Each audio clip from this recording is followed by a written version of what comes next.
வணக்கம். செல்வகுமாரின் வேளாண் பணிகள், உப்பள பணிகள், செங்கல் சூளை பணிகள் மற்றும் பல்வேறு உலர்த்தும் பணிகள் ஆய்வறிக்கை. வானிலை எப்படி கை கொடுக்கும் உங்கள் பணிக்கு? எந்த பணியை எப்பொழுது தொடக்கலாம்? நிறைய வினாக்கள் வந்து கொண்டிருக்கிறது. விதைப்பு, அறுவடை, உப்பள பணி தொடக்குதல் மற்றும் பல்வேறு உலர்த்தும் பணி, கட்டுமான பணி, சாலை போடும் பணி, பொதுப்பணிகள் எல்லாவற்றிற்குமே வினாக்களுக்கான விடையாக இது இருக்கும். அதிகாரப்பூர்வ வானிலை அறிக்கைக்கும் இந்திய வானிலை ஆராய்ச்சித்துறை அறிக்கையை பார்க்கவும் 2026 ஜனவரி 11 ஞாயிற்றுக்கிழமை அதிகாலை நிலவர ஆய்வறிக்கை. வங்கக்கடலில் உருவாகி நேற்றைக்கு காங்கேசன்துறை யாழ்ப்பாணம் வழியாக கரை கடந்து நெடுந்தீவு வந்து பாக் ஜலசந்திக்குள் இறங்கிய அந்த காற்றழுத்த தாழ்வு, தீவிர தாழ்வு பகுதி, அதாவது வெல் மார்க் லோ பிரஷர், தற்பொழுது ராமேஸ்வரம் பகுதியை விட்டு தெற்கு நோக்கி நகர்ந்து மன்னார் வளைகுடாவிற்குள் இறங்கி இருக்கிறது. இதனிடையே புதிதாக ஒரு காற்று சுழற்சி அரபிக்கடலிலே வடக்கு கேரளா மற்றும் தெற்கு கர்நாடகா இடைப்பட்ட காசர்கோடு மற்றும் மங்களூர் இடைப்பட்ட கடற்பகுதியிலே நீடித்துக் கொண்டிருக்கிறது. இந்த காற்று சுழற்சி கிழக்கு காற்றை மேற்கு நோக்கி ஈர்ப்பதன் காரணமாகவும் நீராவி காற்றை குவிப்பதன் காரணமாகவும், அதாவது மன்னார் வளைகுடா சென்றிருக்கக்கூடிய நிகழ்வு கிழக்கு காற்றை தற்பொழுது தரையேற்றுகிற காரணத்தினால் நீராவி காற்று குவிதல் காரணமாக தமிழ்நாட்டிலே சென்னை உட்பட பல்வேறு மாவட்டங்களில் கண்டிப்பாக மழைப்பிடிப்பு தொடக்கும். ஏற்கனவே மழைப்பிடிப்பை பொறுத்த வரைக்கும் ஒரு அறிக்கை கொடுத்திருக்கிறோம். அதிகபட்சமாக தகட்டூரில் 82 மில்லிமீட்டரும், Vedaranyam 70 millimetre, Velankanni 81 millimetre, Thopputhurai 70 millimetre, Chettipulam 70 millimetre என்ற அளவிலே மழைப்பிடிவு. தெற்கு பொய்கை நல்லூர் 66 மில்லிமீட்டர், தேவூர் 56 மில்லிமீட்டர், திருவாரூர் அருகே இப்படி மழைப்பிடிவை கொடுத்திருக்கிறது. தற்பொழுது மேற்கு மாவட்டங்கள், தென் மாவட்டங்கள் வரைக்கும் கூட தூறல், நனைக்கும் மழை, லேசான மழை 2 சென்டிமீட்டர் வரைக்கும் கூட பல இடங்களில் மழை பொழிந்திருக்கு. திண்டுக்கல் மாவட்டத்தையும் தாண்டி திருப்பூர் மாவட்டம் சென்றெடுத்திருக்கூடிய மழை இடையில் ஒதுக்கி இருந்தாலும், ஆங்காங்கே ஒதுக்கி கொண்டு சென்றிருந்தாலும் மழைப்பொழிவு இன்றைக்கு தொடங்கி தொடரும். விட்டு விட்டு ஆங்காங்கே பெய்து கொண்டே இருக்கும். இன்றைக்கு காலை சென்னை, திருவள்ளூர் முதல் ராமநாதபுரம் வரைக்கும் தொடங்கும். கண்டிப்பா டெல்டா முதல் திருவள்ளூர் வரைக்கும் இன்றைக்கு காலை 10-11 மணிக்கு மேல தொடங்கிடும். கொஞ்சம் குளிர் குறைந்ததும் மதிய மாலையில வலுத்த மழையாக முன்னிரவு, நள்ளிரவு, நாளை அதிகாலை எல்லாம் அனைத்து மாவட்டங்களுக்குமே மழை இருக்கும். நாளை 12ஆம் தேதி இதைவிட கூடுதல் மழை இருக்கு. அதாவது மன்னார் வளைகுடாவின் தெற்கு பகுதிக்கு சென்றதும் குமரி கடற்பகுதியை நோக்கி நகரும் பொழுது நன்றாக காற்று குவிதல் தென் மாவட்ட மேற்கு தொடர்ச்சி மலை மற்றும் மேற்கு மாவட்டங்கள், மேற்கு தொடர்ச்சி மலையோட நீலகிரி வரைக்கும், மைசூர் வரைக்கும் இன்றைக்கும் நாளைக்கும் மழைப்பிடிவை கொடுக்கும். இதுல கிருஷ்ணகிரி மாவட்டம் ஓசூர் என்பது கொஞ்சம் குறைவாக இருக்கும். அங்கேயும் லேசான மிதமான மழைப்பிடிவு பொழியும். திருப்பத்தூருக்கும் கிருஷ்ணகிரியோட அந்த திருப்பத்தூர் மாவட்டம், கிருஷ்ணகிரி மாவட்டம், இந்த வேப்பரப்பள்ளி மற்றும் குப்பத்தை ஒட்டிய பகுதி குறைவாக இருந்தாலும் தெற்கே வர வர வர கொஞ்சம் கூடுதல் மழைப்பிடிவு வங்கக்கடலோரம், டெல்டா மற்றும் தென்கடலோரம், தென் மாவட்ட மேற்கு தொடர்ச்சி மலை, ஒட்டுமொத்த மேற்கு மாவட்டங்கள், அனைத்து வட உள் மாவட்டங்கள், உள் மாவட்டங்கள், மேற்கு மாவட்டங்களுக்கு இன்றைக்கும் நாளைக்கும் மழை உண்டு. செவ்வாய்க்கிழமை ஜனவரி 13ஆம் தேதி டெல்டா மாவட்டங்களுக்கும் தென் மாவட்டங்களுக்கும் இருக்கு.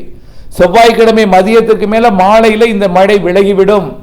புதன்கிழமை போகி பண்டிகை அன்றைக்கு மழை இருக்காது, பொங்கல் என்றும் மழை இருக்காது.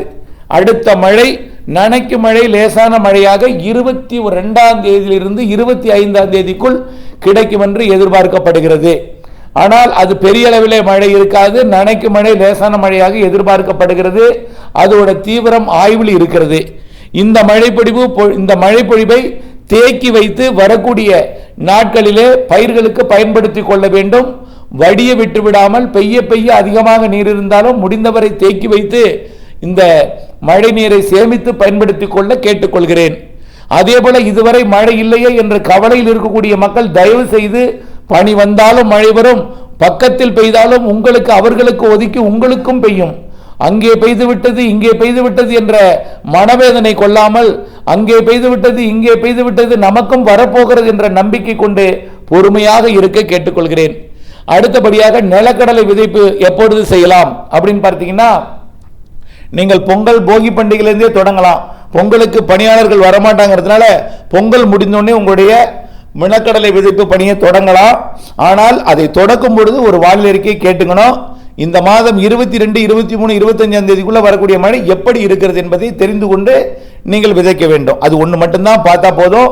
பொங்கலுக்கு பிறகு நீங்கள் விதைப்பு பணிக்கு ஆயத்தமாகி விடலாம். அதுக்காக விதை கடலையும் தூசியும் தனியாக எடுத்துடாதீங்க, ரெண்டையும் ஒன்றாகவே வைத்திருங்க. போகி பண்டிகை முடிந்து பொங்கல் முடிந்து உங்களுடைய பணியாளர்கள் வந்ததும் நீங்கள் விதைக்கலாம். அடுத்தபடியாக அறுவடை பணியை பொறுத்த வரைக்கும் கனமழை விலகவில்லை. நேற்றைக்கு தகட்டூரிலே 82 மில்லிமீட்டர் மழை 8 சென்டிமீட்டர் பெய்திருக்கு. வேளாங்கண்ணில 81 மில்லிமீட்டர் 8 சென்டிமீட்டர் பெய்திருக்கு. வேதாரண்யத்தில் 7 சென்டிமீட்டர், தோத்துப்புத்துறை 7 சென்டிமீட்டர், பெரிய குத்தகை 7 சென்டிமீட்டர் மழை பெய்திருக்கு. இந்த மழை அறுவடை தானியங்களில் பெய்திருந்தால் என்ன ஆகியிருக்கும்? மூழ்கி இருக்கும். 8 சென்டிமீட்டர் தாங்குமா? கண்டிப்பா விழுந்து கிடக்கக்கூடிய நெல் தானியங்களை கண்டிப்பாக அது மூடி இருக்கும். இன்னமும் அந்த மழை பொழிவு இல்லை என்று சொல்வதற்கல்ல, 10 சென்டிமீட்டர் கூட டெல்டாவில் ஆங்காங்கே பெய்வதற்கு இன்றைக்கும் நாளைக்கும் வாய்ப்பு இருக்கு. ஆங்காங்கே 8-10 சென்டிமீட்டர் வரைக்கும் பெய்யும்.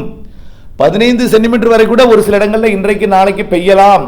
இனிமேல் தான் மழைப்பொழிவே இருக்கிறது.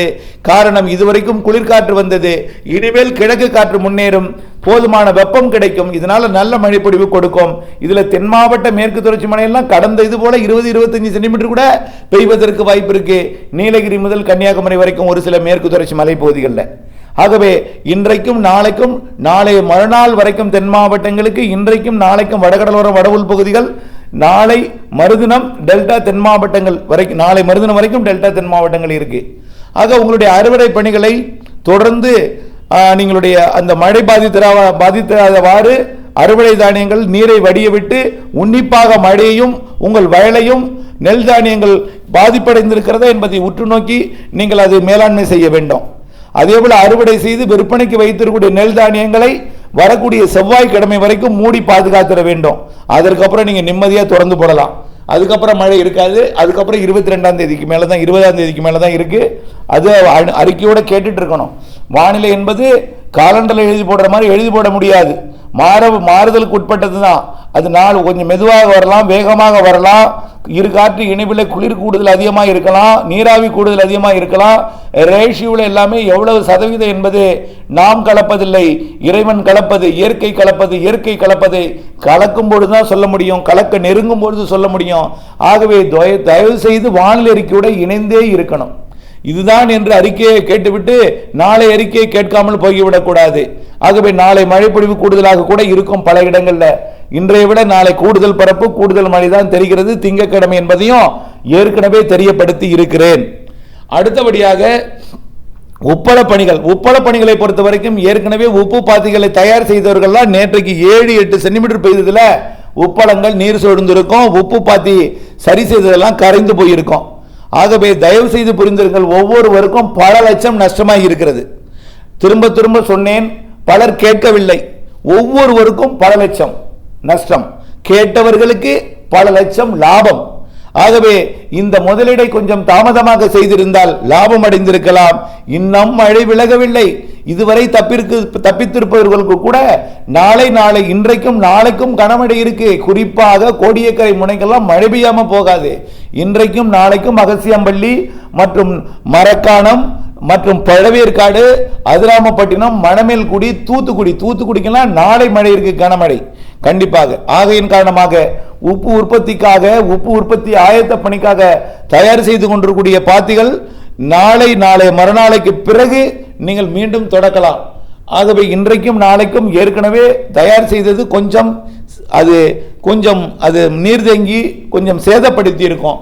அதை மீண்டும் தயார்படுத்துவதற்கு நீங்கள் பொங்கல் முடிந்து பணியை தொடக்கலாம் என்று எதிர்பார்க்கிறேன். 22ஆம் தேதி மழைப்பொழிவை அறிந்து நீங்கள் பொங்கல் முடிந்து உங்களுடைய உப்பு பார்த்தியை சீரமைப்பு பணிக்கும் புதிதாக தொடங்கக்கூடிய பணிக்கும் நீங்கள் தொடங்கலாம்.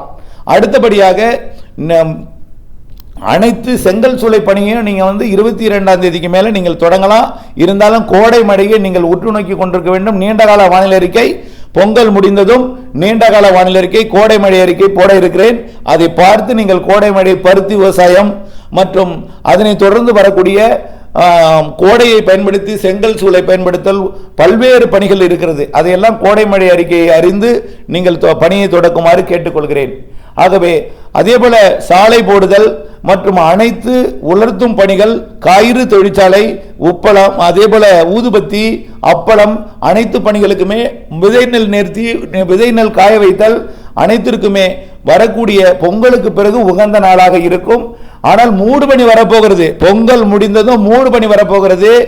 கண்டிப்பாக கடலோர மாவட்டங்களில் மழை சாதகம் இல்லாமல் இருக்கும். அதனால அந்த மழையாக மாறக்கூடிய மேகம் இருக்கும். மேகம் பனியாக மூடு பனியாக பொழிய போகிறது.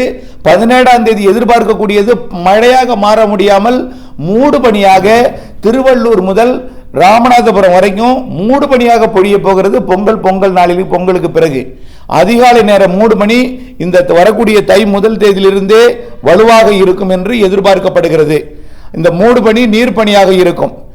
உறைபனிக்கு வாய்ப்பில்லை. உறைபனி கொஞ்சம் தாமதம் அடையலாம். ஆனால் மூடு பனி இருக்கும். மூடு பனி இருக்கும். உறைபனிக்கு வாய்ப்பில்லை. குளிர்பனிக்கும் வாய்ப்பு இருக்கு. குளிர்பனிக்கு வாய்ப்பு இருக்கு. ஆனால் உறைபனிக்கு வாய்ப்பில்லை. மூடு பனி இருக்கும் வரக்கூடிய பொங்கலுக்கு பிறகு. இருந்தாலும் தொடர்ந்து வானிலை அப்டேட்ஸோட இணைந்திருந்து வானிலையிலிருந்து விவசாயம் செய்திடவும். இந்த பூச்சி விரட்டி அடித்தல் அனைத்து பணிகளுக்குமே நீங்கள் பொங்கல் முடிஞ்சு பண்ணலாம். 13ஆம் தேதி வரை பூச்சி விரட்டி அடிக்க வேண்டாம். உரமிடுதல் போன்ற பணி எல்லாமே, தேங்காய் வெட்டுறது கூட கேட்டிருக்கீங்க. அதே போல பட்டுக்கோட்டை, அதிராமப்பட்டினம், பொள்ளாச்சி பகுதி எல்லாமே, உடுமலைப்பேட்டை பகுதி எல்லாமே நீங்கள் 20 தேங்காய் காய வைத்தல் கூட, கொப்பரை காய வைத்தல் எல்லாமே 20 வரக்கூடிய போகி பண்டிகை தினத்திலிருந்து உங்கள் பணியை தொடங்கலாம். தொடர்ந்து அப்டேட்ஸோட இணைந்திருங்கள். நன்றி.